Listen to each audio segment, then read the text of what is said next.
Maharaja gold and diamonds, toll junction, Edappally, Palluruthy, Tripunithura, Kalady, Eramalloor, Aroor പള്ളി, തുറവൂർ, തൃശൂർ. ഓണത്തിന് വാരപ്പെട്ടി നിവാസികൾക്ക് വാരപ്പെട്ടിയിൽ 4 പച്ചക്കറി ചന്തകൾ തുടങ്ങി. വാരപ്പെട്ടിക്കാർക്ക് ആവശ്യമായ പച്ചക്കറികൾ ഇടനിലക്കാർ ഇല്ലാതെ മിതമായ നിരക്കിൽ ജനങ്ങൾക്ക് ഓണക്കാലത്ത് ലഭിക്കുന്നതിനായിട്ടാണ് പഞ്ചായത്തിന്റെ നേതൃത്വത്തിൽ കൃഷിഭവൻ, കുടുംബശ്രീ എന്നിവരുടെ സഹകരണത്തോടെ 4 പച്ചക്കറി ചന്തകൾ ആരംഭിച്ചിട്ടുള്ളത്. പച്ചക്കറി ചന്തകളുടെ ഉദ്ഘാടനം പഞ്ചായത്ത് പ്രസിഡന്റ് PK ചന്ദ്രശേഖരൻ നായർ നിർവഹിച്ചു. വില കൂട്ടി കർഷകരിൽ നിന്ന് വാങ്ങുകയും 30% വില കുറച്ച് കർഷകർക്ക് അല്ലെങ്കിൽ പാവപ്പെട്ടവർക്ക് നൽകുകയും ചെയ്യുക എന്നുള്ള ഏറ്റവും വലിയ മഹത്തായ കാര്യമാണ് ഈ ചന്തയിലൂടെ ഇവിടെ നിർവഹിക്കപ്പെടുന്നത്.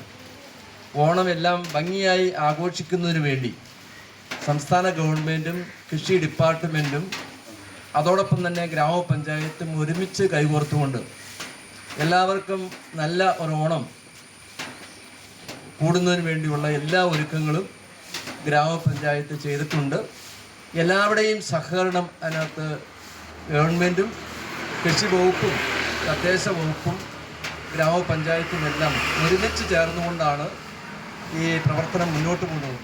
വൈസ് പ്രസിഡന്റ് ബിന്ദു ശശി അധ്യക്ഷത വഹിച്ചു. Block panchayat vice president Diana Nobi, panchayat standing committee chairperson MS Benny, Deepa Shaju, KM Sayyid, ward മെമ്പർമാരായ KK ഹുസൈൻ, പ്രിയ സന്തോഷ്, ഷജി ബ്ലസി, കൃഷി ഓഫീസർ സൗമ്യ സണ്ണി, കൃഷി അസിസ്റ്റന്റുമാരായ Binsy Bose, Unnes PE, PM Mehroob, CDS chairperson Dhanya Santhosh, vice chairperson Bindu Unni, agriculture CRP Manju Baiju, Nasi Naush, Nasi Shoukath, CDS മെമ്പർമാരായ ലൈല, ആയിഷ, രാധ, കുടുംബശ്രീ MEC സുനിത, കാർഷിക വികസന സമിതി അംഗങ്ങളായ KS അലിക്കുഞ്ഞ്, സൈഫുദ്ദീൻ CK, ജോസ് കൊറ്റം എന്നിവർ പങ്കെടുത്തു. News bureau, Varappetty.